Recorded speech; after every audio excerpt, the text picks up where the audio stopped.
Hey everyone, News Genie here. Thought I'd give you an update on some stuff that arrived. Stuff. So I went to Mighty Ape and I got the Betty Bomber, which is the Mitsubishi Type 11 G4M1. And I had a look in it, and it's a really nice little model. Those are the instructions. And these are the parts. There's some. I was considering this thing to have way more parts than it does. It's a lot more manageable than I thought it would be. Yeah, it's big, but I was expecting, like buckets of parts, and this is nowhere near as bad as what I thought it would be. I'm kind of happy about that. And then here we go. These are the bombs. I'm probably going to put mine with the bomb bay doors closed. I don't know, keep people in suspense, I suppose. Don't know if it's got a torpedo, don't know if it's got a bomb.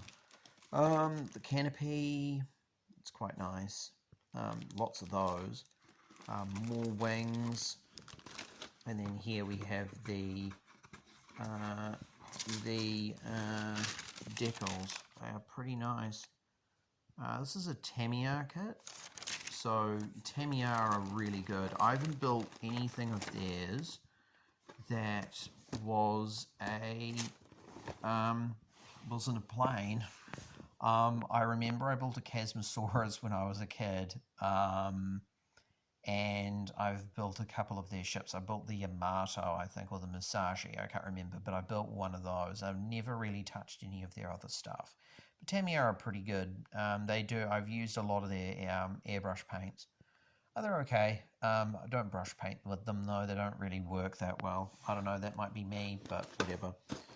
And I also got the Armies of Imperial Japan. There's some really interesting stuff in here.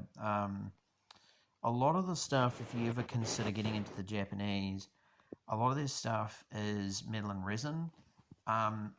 Yeah, a lot of their stuff is metal and resin, and a lot of their stuff is what do you call it? Is paper. And what I mean by that, it's theoretical.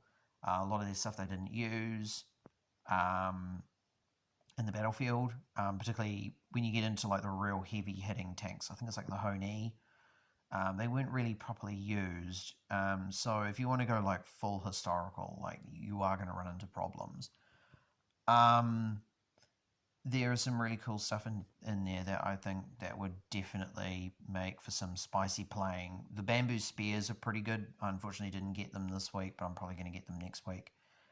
They're pretty nasty. They hit like a freight train if you get lucky. Yeah, bolt action and close combat is pretty nasty. They have Kempetai officers that improve their ability to get more training, and you definitely want that for like a cheap, inexperienced unit. And also, Japanese stuff doesn't run very easily, so they're pretty good. I've also considered going into doing some 3D printing, because a lot of this Japanese stuff, like they don't have models. Warlord doesn't have models for a few of their models, so I don't think they have.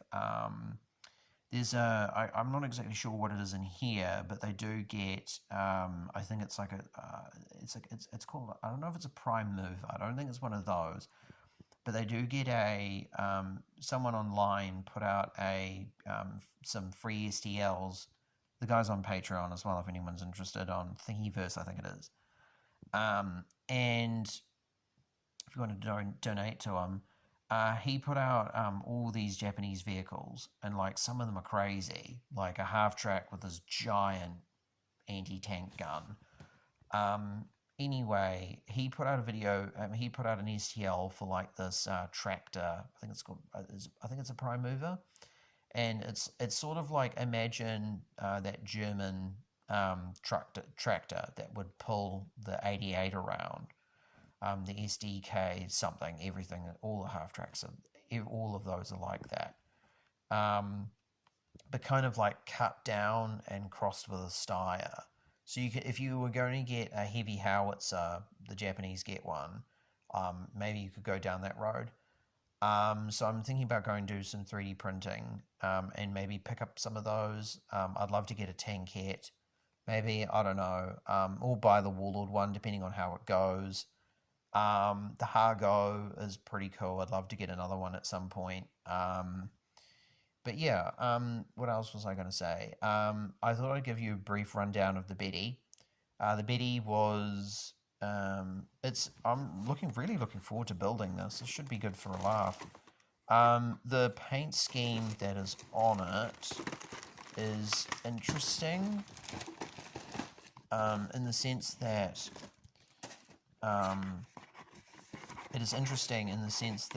it is very similar to a my Kate scheme over there, because like the army has something similar to this. I think it's just for land-based aircraft that they used. But this is a Navy bomber, and it gets real weird because the Japanese Navy and Army hated each other, and they both had their own separate air forces. There wasn't a middle air force. Not like the US. Yeah, sure, the US has Navy planes, but this is, I think, a lot more pronounced. I don't think the US Navy had bombers. They definitely had seaplanes, but I think the Air Force, Army, and Navy definitely kind of worked a lot in conjunction compared to the Japanese, which were really, really dysfunctional in that regard. But yeah, so the Betty it's Mitsubishi. It was very, from what I read, it had a very long range and it was very fast and maneuverable. But unfortunately, for most Japanese, particularly aircraft, there was a giant emphasis placed on speed, which is all good.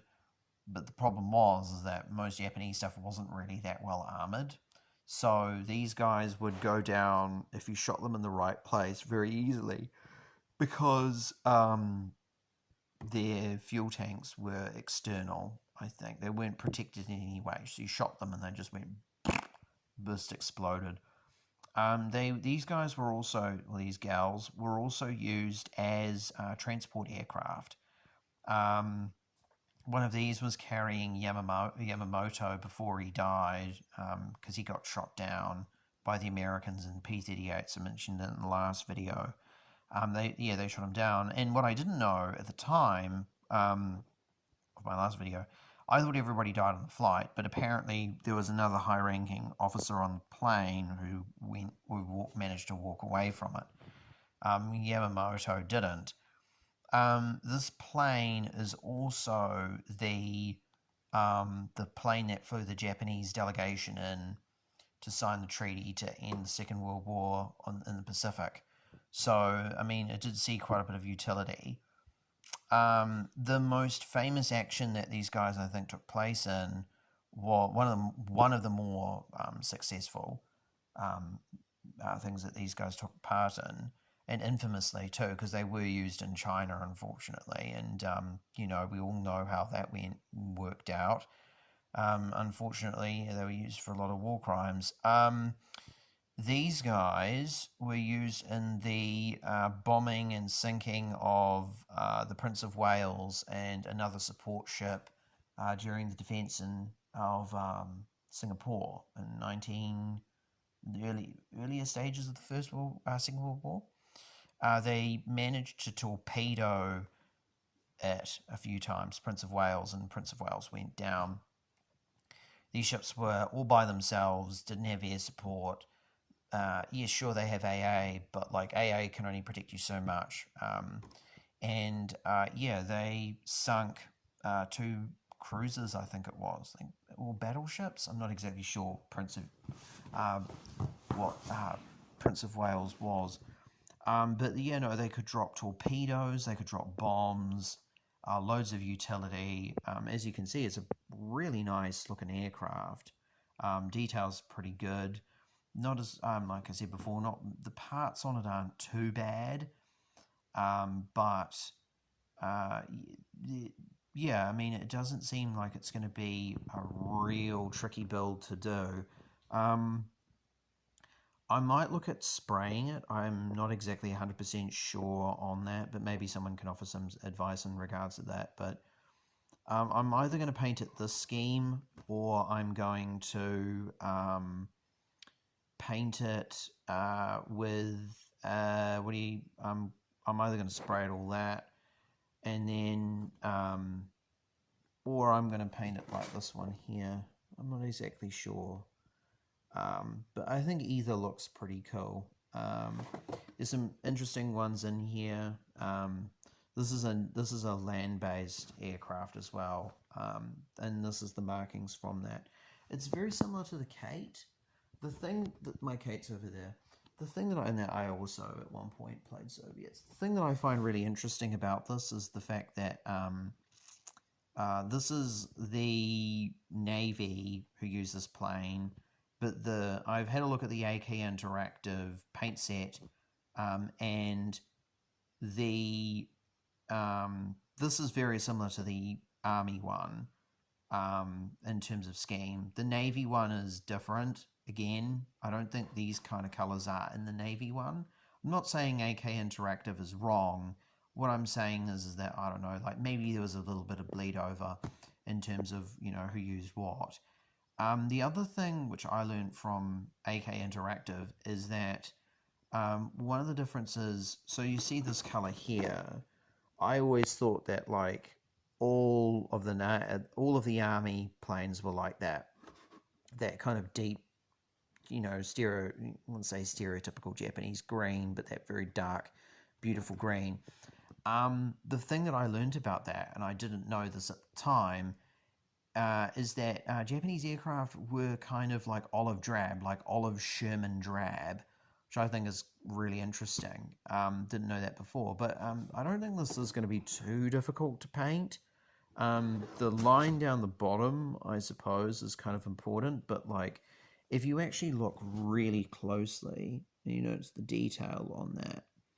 I wouldn't get too caught up in doing that perfectly, because if you look at this, like that's a professional artist who drew that, and that's not 100% straight. So yeah, all I want to say is my phone's battery is almost out, but yeah, no, so keep safe out there, team.